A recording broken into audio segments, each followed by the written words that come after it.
to episode 174 of Uncensored. I am your host, Keith Andrew. Along here is the talented and beautiful Amanda Baker. I just want to say thank you for being a guest on my talk show. Thank you for having me. Now, for people who want to know what Uncensored is, Uncensored's my way of showing people that even with a learning disability, I can still overcome controversy and reach my goals in life. At the same time, I'm able to turn myself into a perfect example for people out there dealing with any type of learning disability or disabilities. That you should never label yourself or have people label you, and you should prove to them you can still amount to something no matter what. Now, it's a thing to strive for. With that being said, it's a half hour, 45-minute conversation. You have as much time as you like. You can curse if you want to. It's completely up to you. It's whatever you want to do. And it's such a normal conversation. Cool. So, what do you do for work? Or are you in school? What do you do? Well, I'm done with school. I never got a chance to go to college. Basically, my school basically screwed me over. I have a IEP diploma. What's that? That's basically, it's like a local diploma. Mm-hmm. And that's only good for if I want to learn a trade or you go to a 2-year school. So that's basically what that is. Cool. And Is there anything that you want to specialize in or study? Well, because they're mostly 2 years, it's mostly about learning a trade. So they really didn't have anything that I was interested in. Ah, got it. Cool. So, are you going to go to a school? No, not really. I think that boat sailed. Oh, okay. So, what are you trying to do at this point? In this point in time, I'm just, for the longest time, I should have been doing this 10 years ago. That's my fault. I had my head up my ass. And I was just doing stupid things. But the whole point of my talk show is, for the longest time, I used my learning disability as a crutch. Can't do this, can't do that, can't go to college, can't have a normal job. Well, I don't want to be a burden. Well, what's an easier way to prove to people I can still amount to something? Right. So I came up with the idea of doing my own talk show. Got it. And I started off with 72 people. And that was my demo thing I did. But I interviewed people from Mighty Morphin Power Rangers to Dragon Ball Z to Amazing Spider-Man. And interviewed the Amazing Spider-Man? Not actually Spider-Man, but the cast from it. From the movie? Not the movie, the cartoon. That's very cool. Thanks. Congratulations. And when they ask me, it still gets to me. Oh, why aren't you as big or link bigger than you portray yourself to be? Why don't you have sponsors? Yeah. And they said it wasn't my demographic. And then sponsors said, well, what is your demographic? What do you cater to? And I said, I don't know. The only thing they said to me was, I would recommend you would do it over and see where it goes. Right. Half of the people I interviewed the first time, that's what I called my demo years. First half of people I interviewed said, it was a one-time thing, or I thought it would help me in my career, or I'm not really interested in what you're doing. I think what you're doing is great, but I want nothing to do with it. And on the other hand, there were another half, like 50-50. That's the shitty half. The good half is who I actually did become friends with. He said, yeah, you're doing it over? You're doing it more professionally? Yeah, sure, no problem. I had a lot of fun. We can do it. And like I said, that's one of my good friends is Kerrigan Mayhem. He did the voice of Goldar from Power Rangers.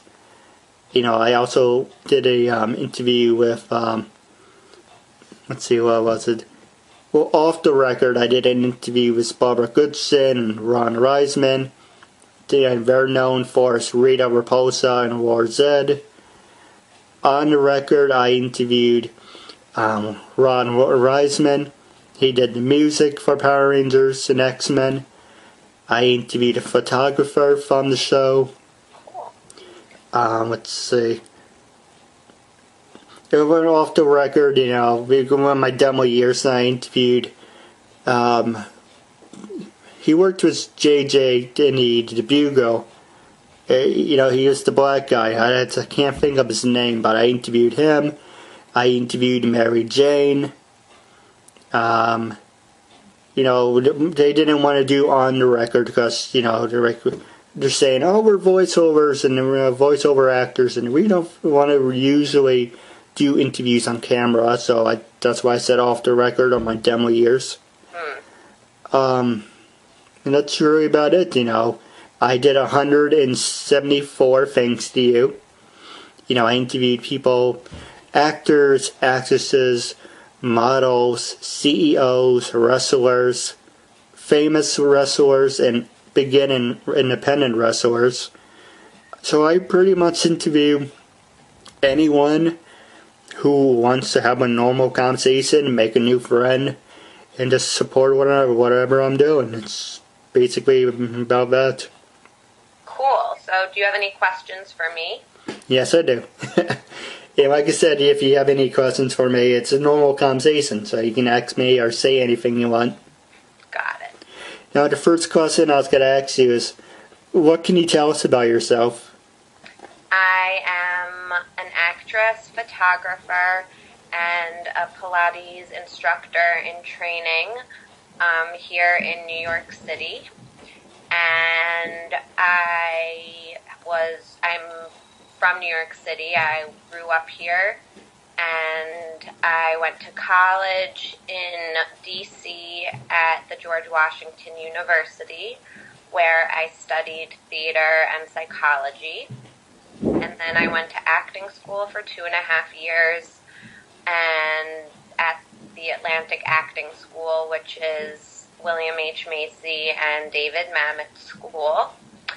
And I graduated that 2 years ago, and I started going on auditions and trying to make it as an actor.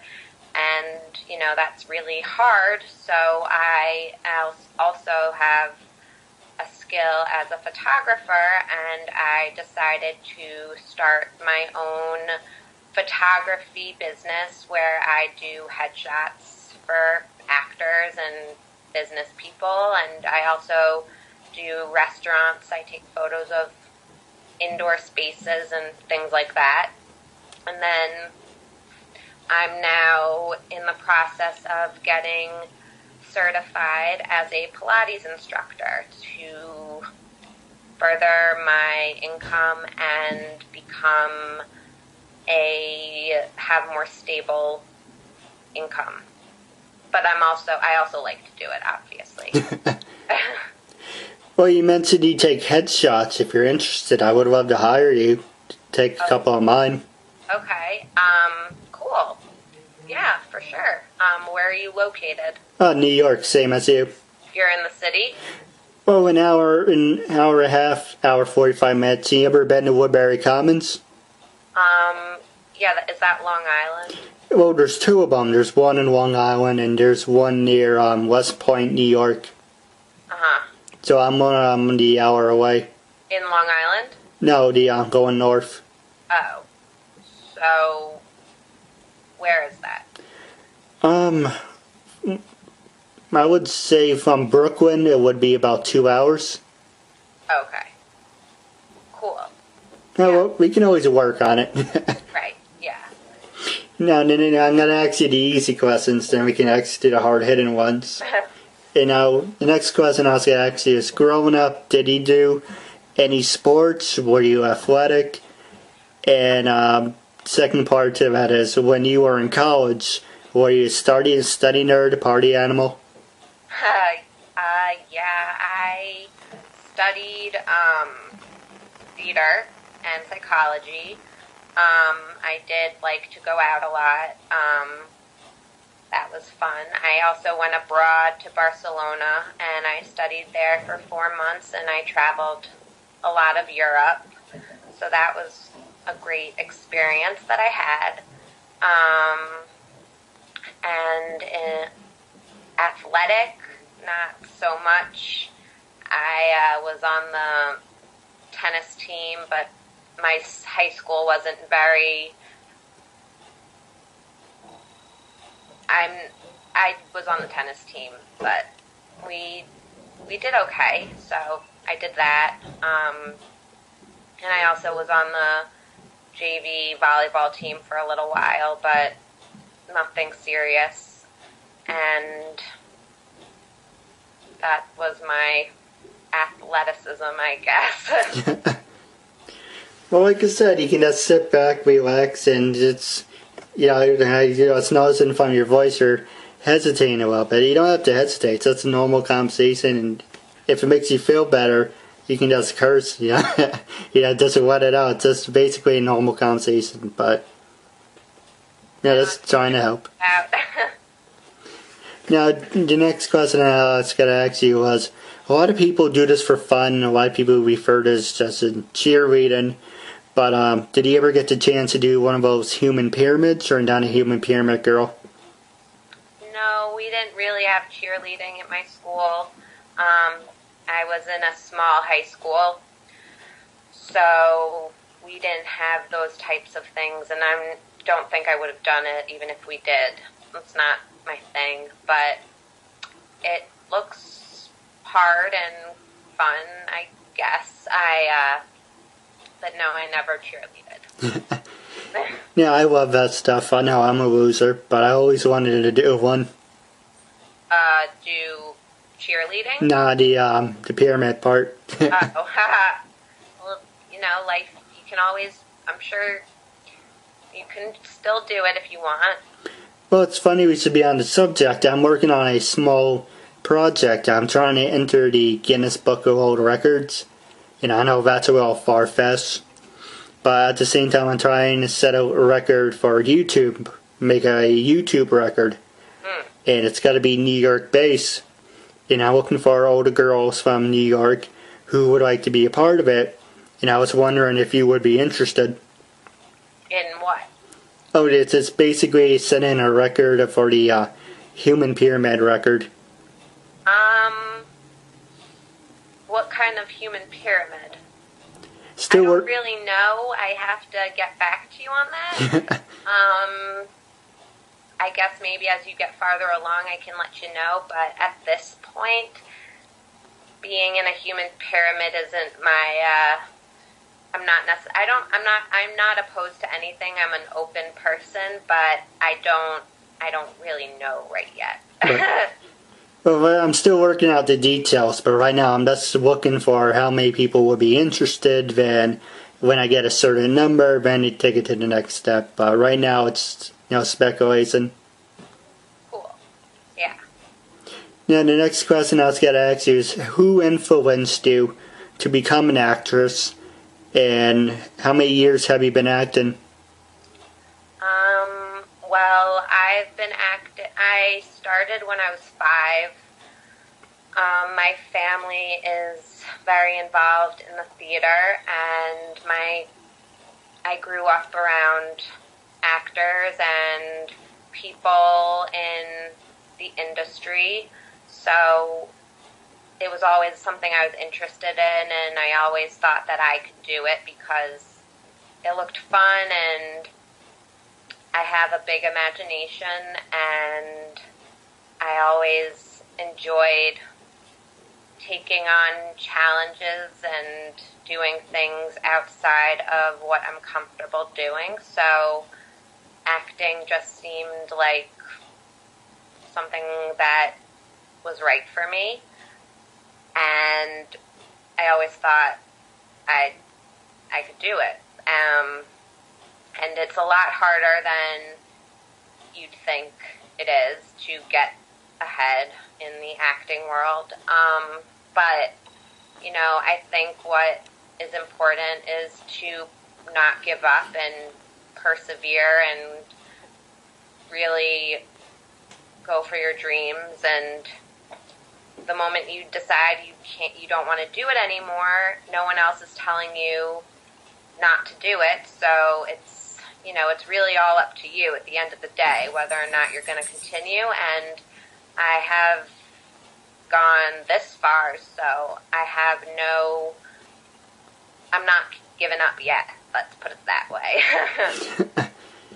Now, as far as being a photographer, same thing, how were you influenced, and did anyone ever influence you? Not really. I always liked taking pictures. I always had a camera when I was in high school, taking pictures of my friends, and I always documented, like, my whereabouts and going out at night, and I was in a photography class in high school, and I won an award for one of my pictures, and so I always have been told I have a good eye, and I can compose things well, so I just kind of I got a camera a few years ago, and I just picked it up, and I got it for actually videotaping my acting auditions that I would be submitting on my own, but I decided it was a real camera too, so I just took it out and took pictures, and so I started taking pictures of my friends, and I was like, I could take headshots. I mean, I'm an actor, so I know what casting directors are looking for. I know I have the perspective of being an actor, so I just started studying it, and I've been doing that ever since, and I upgraded my equipment, and I've gotten people to know me, so I just go out and shoot pictures and submit them for things, and it's a side job and a hobby, but I do it professionally too, so I have my own business now. Yeah, same here, with my talk show. Yeah, everyone thinks it's a hobby, but I'm trying to get more professional. I'm waiting on my new video camera to come in, to knock it up to HD. Don't ask me why. I should have been doing this from the start, but I just wanted my own camera. So 2010, I was like, oh look, a Samsung camera. I didn't even bother to see if it was HD or whatever. But I just said, okay, just get it. Yeah. But now I rebought it, 5 years later.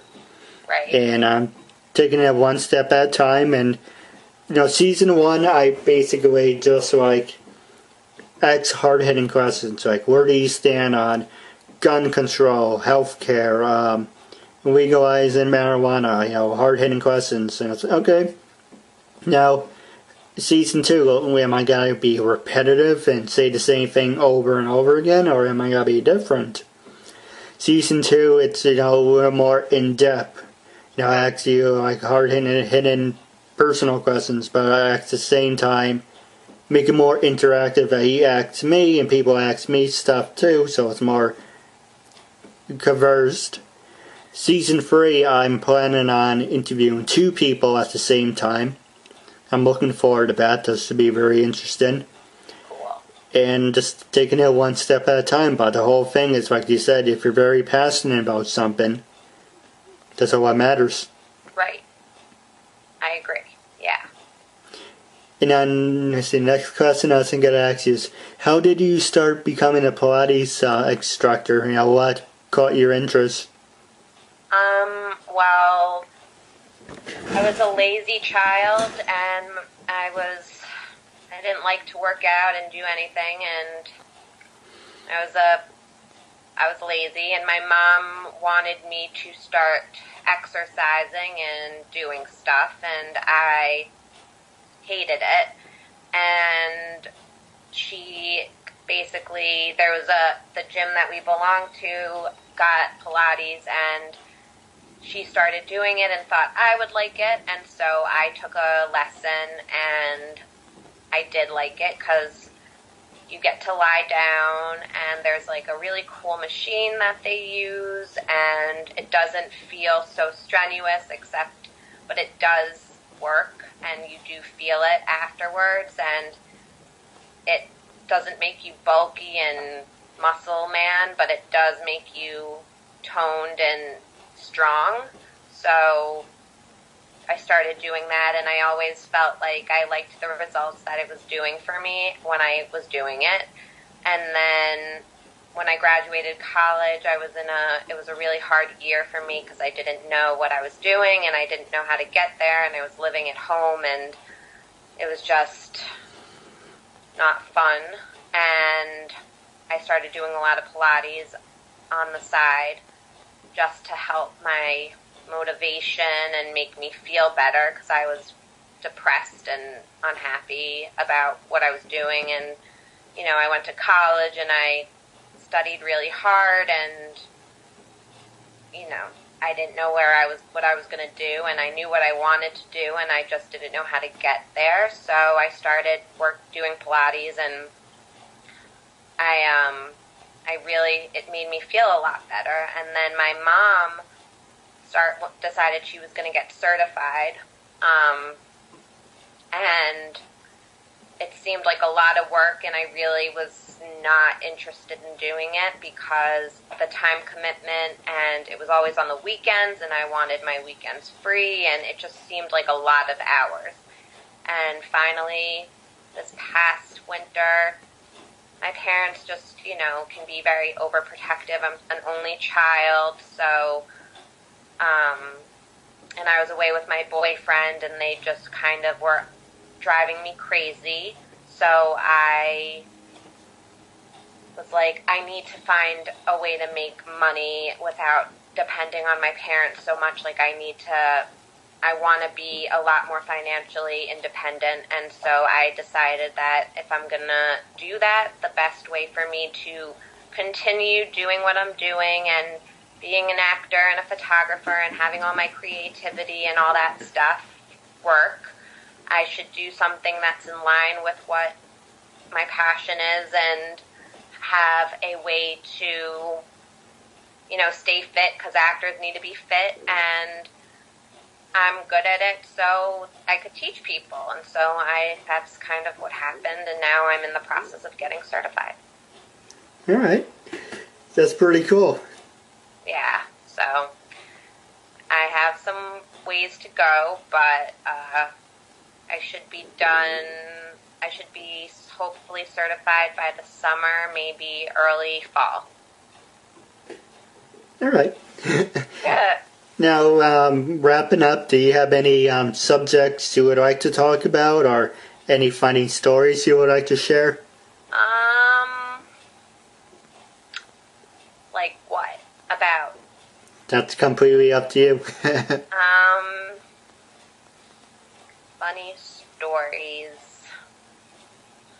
Well, I started making a web series with a 6-year-old. He's my friend, my makeup artist who I use in my headshot business, her son, and I ask him lots of random questions, and he gives me answers. And I think it's so funny because he's 6, and so what his answers are just so cute and adorable and creative, and they're totally what a 6-year-old would say. And we only finished our 2nd episode, so we're not, it's new, but so far it's going well. And next week we're doing magic tricks, so that should be cool. And you can check it out at YouTube. And it's called Good Morning New York with Carter and Amanda. All right, well, wrapping up, do you have anything you want to say to your fans and listeners? Thank you for watching, and I really appreciate you following me and the show that Keith is doing, and follow your dreams and never give up.